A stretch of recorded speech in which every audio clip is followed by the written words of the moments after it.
जय हिंद बच्चों, कैसे हो? उम्मीद करते हैं आप लोग अच्छे होंगे। प्यारे बच्चों, आज का क्लास लेकर फिर आप सबके बीच उपस्थित हो गए हैं। आज के क्लास में हम लोग अध्ययन करने वाले हैं मादा जनन तंत्र, फीमेल रिप्रोडक्टिव सिस्टम। तो आज के क्लास में हम लोग क्या अध्ययन करेंगे? मादा जनन तंत्र। अब सबसे पहले प्रश्न उठता है, मादा जनन तंत्र जो होता है उसके अंतर्गत कौन कौन से अंग आते हैं? तो आपके जानकारी के लिए बता दें, जो मादा जनन तंत्र होता है, मादा जनन तंत्र के अंतर्गत एक जोड़ी अंडाशय, अंडवाहिनियां, गर्भाशय, ग्रीवा, योनि, इसके अलावा सहायक जनन ग्रंथियां आदि आती हैं।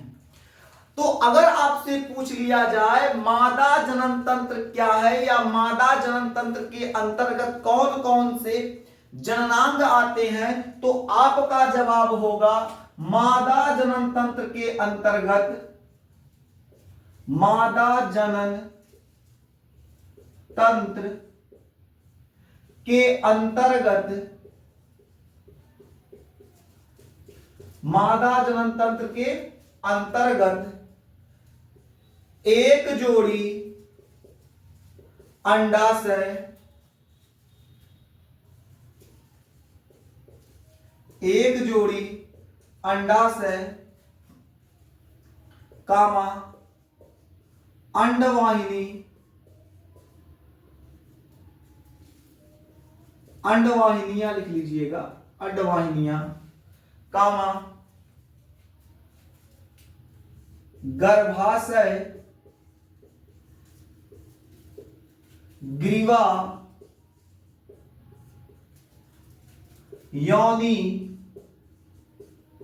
तथा सहायक जनन ग्रंथियां, सहायक जनन ग्रंथियां, सहायक जनन ग्रंथियां आदि आती हैं।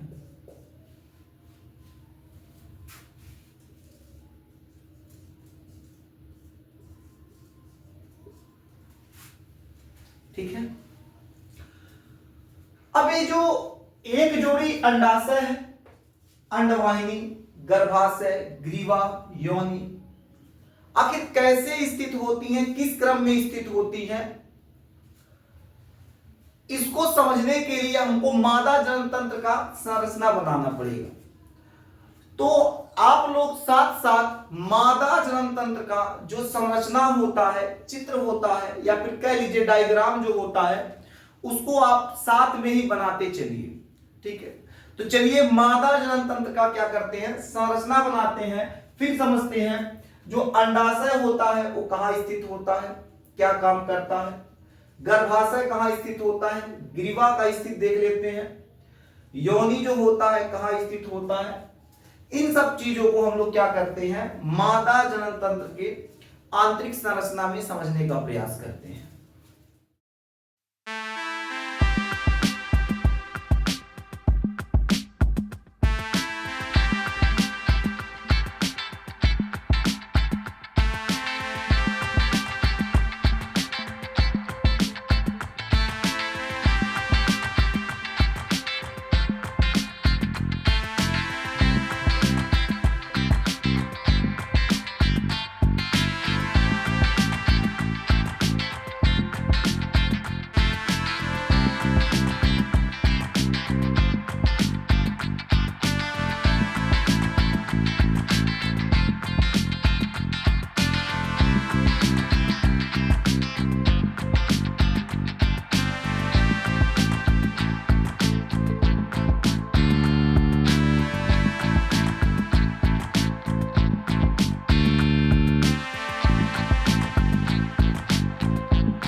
मादा जनतंत्र की संरचना तैयार है।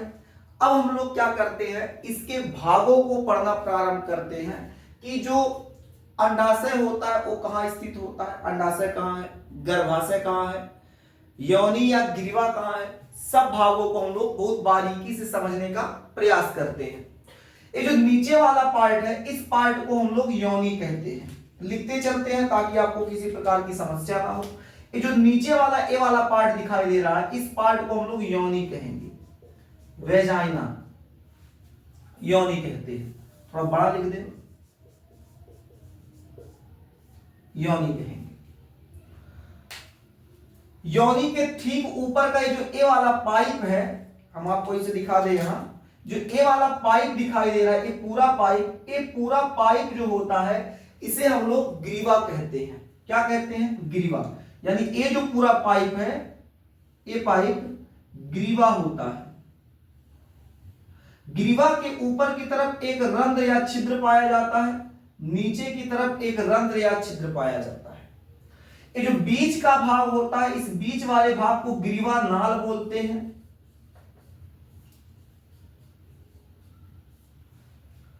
ये ऊपर का जो रंध्र पाया जा रहा है, ऊपर की तरफ जो छिद्र पाया जा रहा है, इसे आंतरिक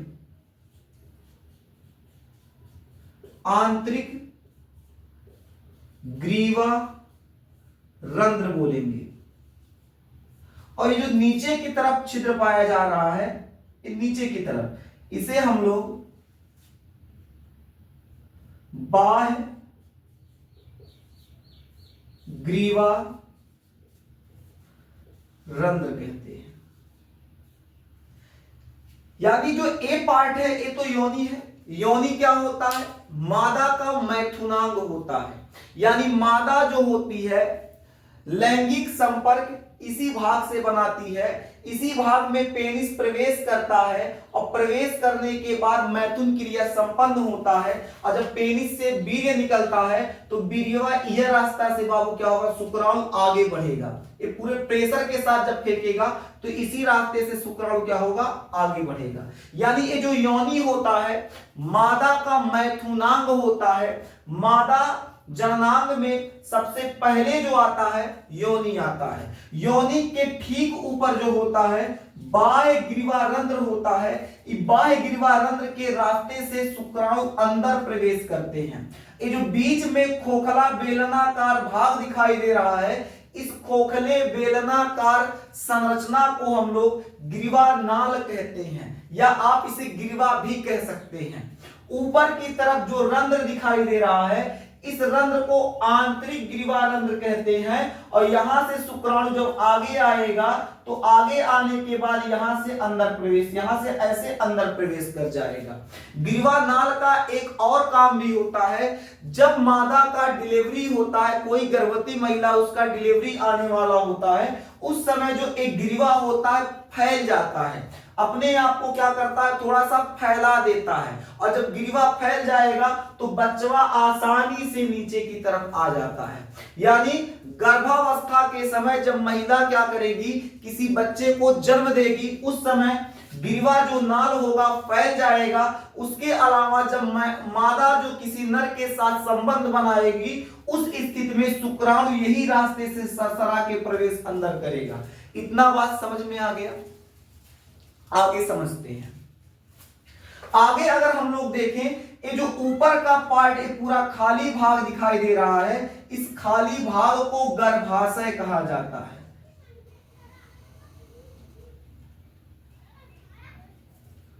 गर्भाशय क्या कहा जाता है, गर्भाशय यानी यूटेरस। इस भाग को गर्भाशय कहते हैं। जब महिला गर्भ धारण करती है तो भ्रूण का पालन पोषण यही होता है। यानी जो बचवा होगा, बचवा का पालन पोषण कहां होगा, इसी गर्भाशय में होगा। अब एक बात तो बाबू याद रख लीजिए अभी से ही, जब बच्चा मां के गर्भ में यानी बच्चादानी में होगा, उस स्थिति में बच्चे को बच्चा ना कह के भ्रूण कहा जाता है। अब वो भ्रूण कब तक कहा जाएगा, जब तक लड़कवा धरती पे नहीं आ जाता है, तब तक उस भ्रूण को भ्रूण ही कहा जाएगा, उस बच्चे को भ्रूण ही कहा जाएगा, उसे बच्चा नहीं कहा जाएगा। यानी हम आपसे अगर भ्रूण की बात करें, अगर हम आपसे कहें भ्रूण, तो आप समझिएगा कि जो अंदर बच्चा पल रहा है उसकी बात होगा। तो हम लोग बात अगर करें गर्भाशय की, गर्भाशय में क्या होता है, गर्भाशय में जो बच्चा होता है यानी जो भ्रूण होता है, भ्रूण का लालन पालन होता है, 9 महीने तक देख रेख इसी में होता है, उसको भोजन देने का काम भी यही होगा, उसका ग्रोथ भी यही होगा, वो वृद्धि भी यही करेगा, उसके जो पार्ट वगैरह बनेंगे, शरीर के अंग बनेंगे, यही में सब बनते हैं गर्भाशय में। ठीक है, देहात में इस गर्भाशय को क्या कहा जाता है, तो बच्चादानी कहा जाता है। तो गर्भाशय कह लीजिए, यूट्रस कह लीजिए, बच्चादानी कह लीजिए, बात एक ही है। अब आगे अगर बात करें बच्चादानी के ठीक ऊपर बात करें, तो यहां देखेंगे आप, इधर से एक पाइप आया हुआ है, इधर से एक पाइप आया हुआ है। एक बात ध्यान से समझ लीजिए, इधर से जो है एक पाइप आया हुआ है, इधर से भी एक पाइप आया हुआ है, यानी ये जो पाइप यहां से यहां आ रहा है और यहां से यहां आ रहा है, इन दोनों पाइपों को, इन दोनों नलिकाओं को हम लोग क्या कहते हैं, अंडवाहिनी कहते हैं। यानी यहां से लेकर यहां तक की ये जो पूरी नलिका होती है, इस पूरी नलिका को हम लोग क्या कहेंगे, अंडवाहिनी। कुछ लोग इसे डिंब वाहिनी कहते हैं कि अलग अलग अध्यापक बाबू अलग अलग तरीके से पढ़ाएंगे।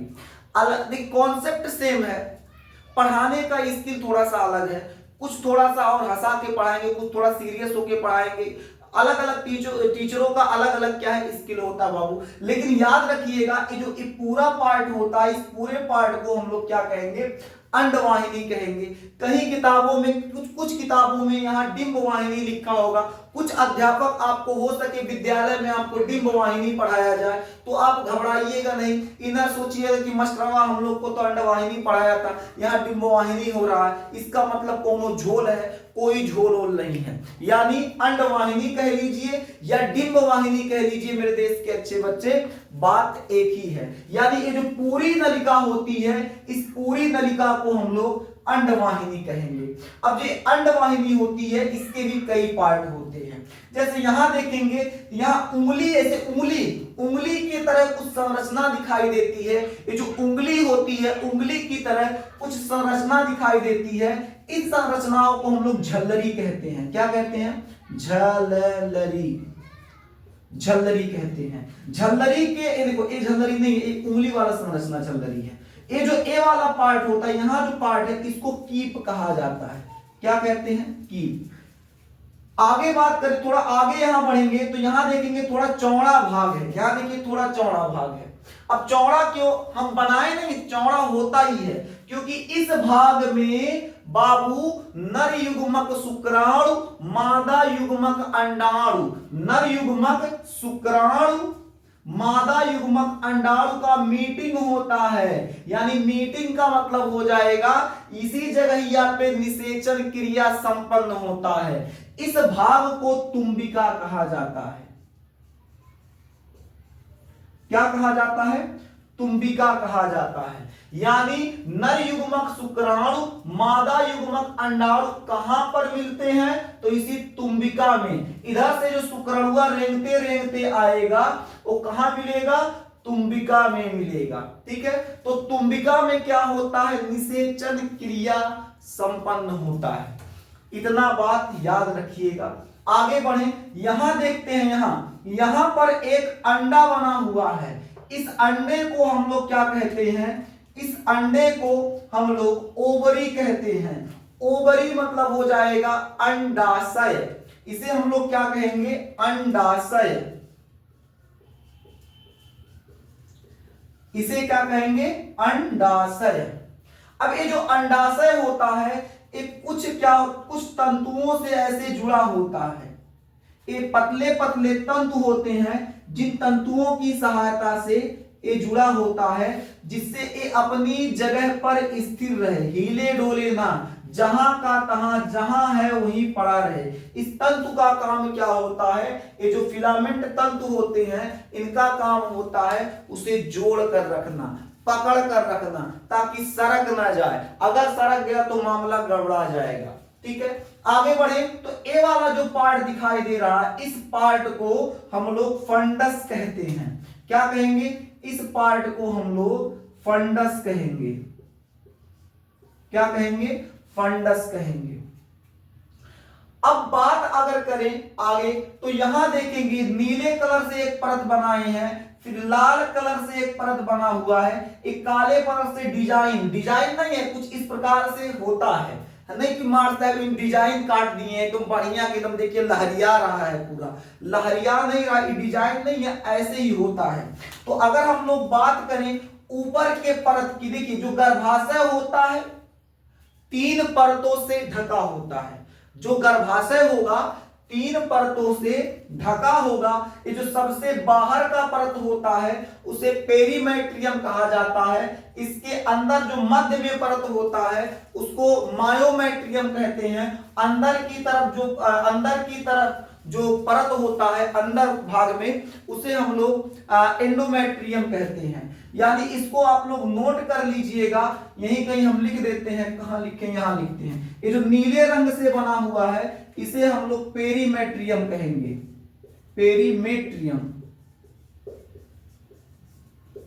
और ये जो रेड कलर से मध्य में बना हुआ है इसे मायोमेट्रियम।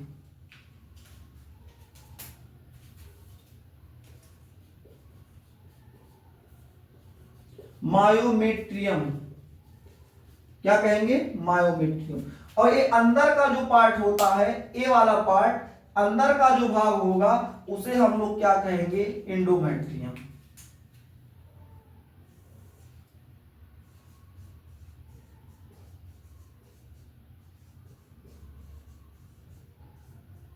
एंडोमेट्रियम।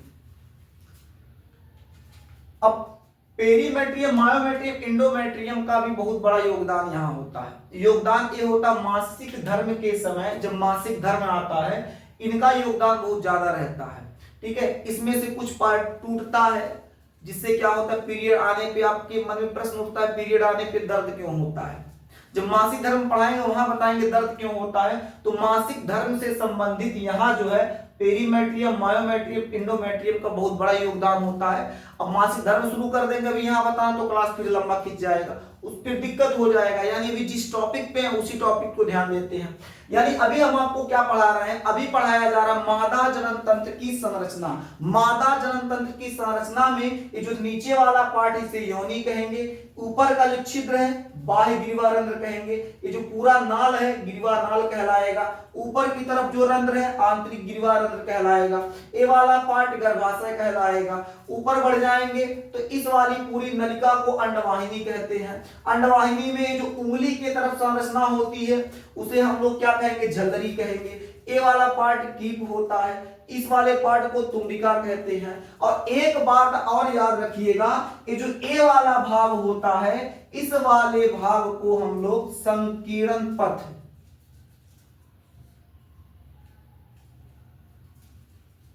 संकीर्ण पथ कहते हैं। क्या कहते हैं? संकीर्ण पथ कहते हैं। ऊपर का ये जो भाग होता है उसको फंडस कहते हैं।